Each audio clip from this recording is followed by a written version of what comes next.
Hello and welcome to my channel, a space where we slow down, care well for what we've been given, and create with intention. This episode is a gentle pause for the mother who is tired, faithful, and is quietly carrying more than she can handle. If you're listening to this while folding laundry, rocking a baby, cooking, or just sitting in silence because you finally have a moment, the space is for you. Motherhood has a way of stretching us. Days feel endless. Years pass quickly, and somewhere in between, you forget who you were before the constant giving. So today, let's gently gather a few lessons that are worth picking for the road ahead. We tend to pray safe prayers and leave out some of the things that worry us or scare us the most. In this coming year, let's allow ourselves to trust God with our big asks.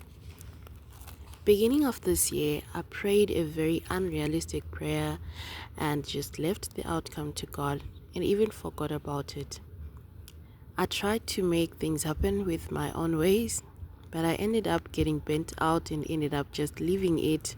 But I still had a belief that somehow God was going to come through for me. How and when, I didn't know. But few months down the line, God answered my prayer. In that season, taught me that God is not intimidated by our big asks. Just pray and trust God with the timeline. There are wounds that we carry as mothers. Words that were spoken when you were vulnerable, support that never showed up, expectations that were placed on us that were impossible to meet. But you know that unforgiveness is very exhausting and it takes away your joy. But when you forgive, you free yourself. You allow yourself to be free from the past.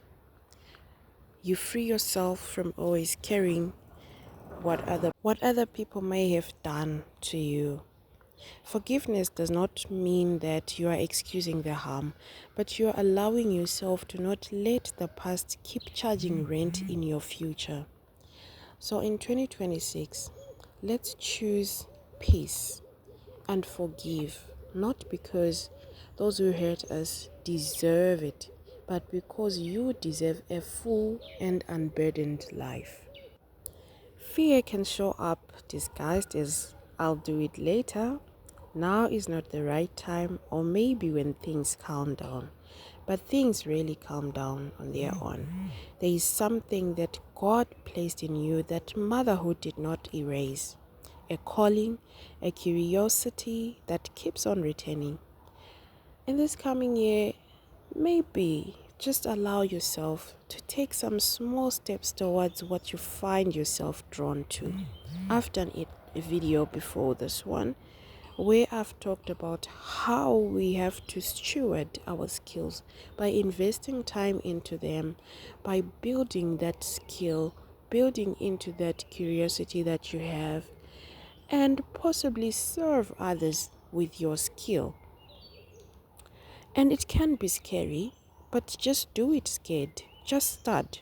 Whether it's that business you wanted to do for years now or something you wanted to learn but never took the time to invest in that. Just allow yourself in this coming year to pursue that. You never know where it is going to take you. Your future self, the woman on the other side of this season, will thank you for choosing courage over comfort. She will thank you for starting before you even felt ready. When I started my tutoring business, I was not even ready and I was scared. I knew that yes, I can teach. Yes, I have expertise in the subject that I want to teach. But I was scared. Will I be able to deliver? Will I be able to make those students pass? But one of my friends encouraged me to just start. So I started. I started with just one student. And I was very nervous. On my very first day, I was very nervous. But I kept doing it even though I was scared.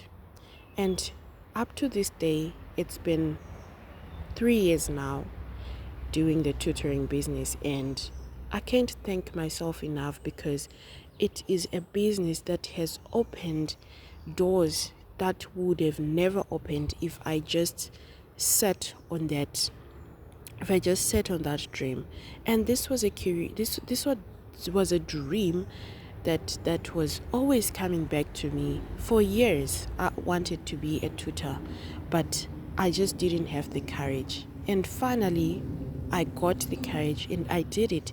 And I'm very thankful to myself at that time for studying. So I'm also encouraging you today that if you have that thing that you want to pursue but are scared, just do it scared.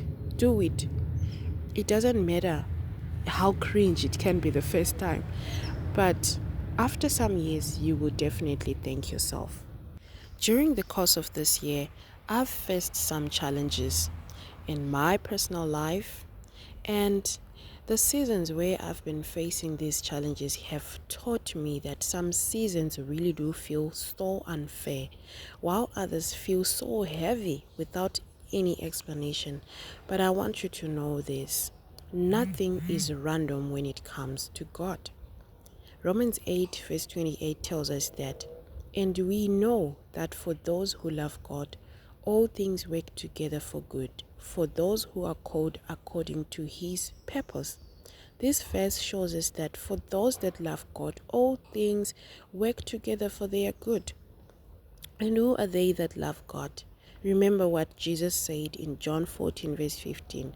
If you love me, you will keep my commandments. So even if you experience unfair things in your life today, know that it will all work together for your good. As you step into 2026, remember this: God is not only present in your victories, he is also present in the storms. When you're going through a very challenging season, ask yourself this: what is God trying to teach me from this season?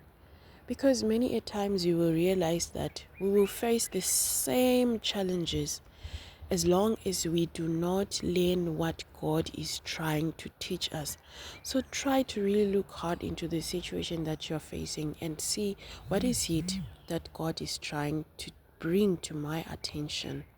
And once you learn that, you will move on to the next phase of your life, to the next season of your life. And you will realize that those difficult times, they did not happen to you, they happened for you. And God will never allow anything that is difficult to come into our life without vetting it to see if we are capable of carrying it. I think we do have a verse which encourages us in that aspect.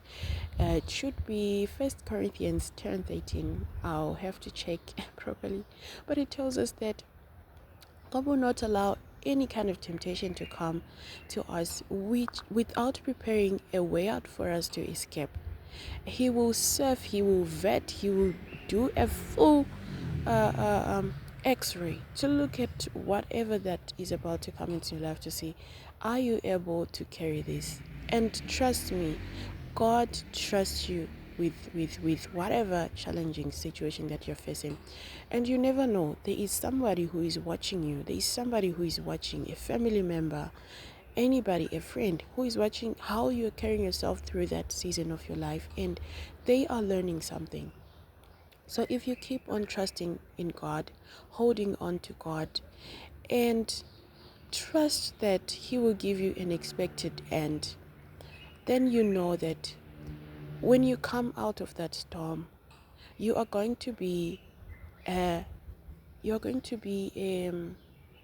what can I call it, a lighthouse. You are going to be a point of instruction where people can look up to you when they face the same kind of difficult times. They can ask you, and you will be able to tell them that when I went through this, I did 1, 2, 3. This is what helped me. Like in the case where I was experiencing miscarriages, that was a very difficult time. I asked God questions. I did not understand, why is this happening to me? But now I'm on the other side of that storm, and I can be able to encourage someone that you need just to wait on God. It will happen in the right time. That season taught me to lean more on God, to depend on God daily. Because to carry that pain with your own strength is very difficult. You will faint. You need Jesus to help you to carry that pain. So, whatever season that you're in, find out what God is trying to teach you and carry that testimony with you into the next season. If you found this video helpful, just comment below what resonated with you. I'm very grateful for your presence here, and thank you so much for being here. Until next time, may you live intentionally in the small everyday moments.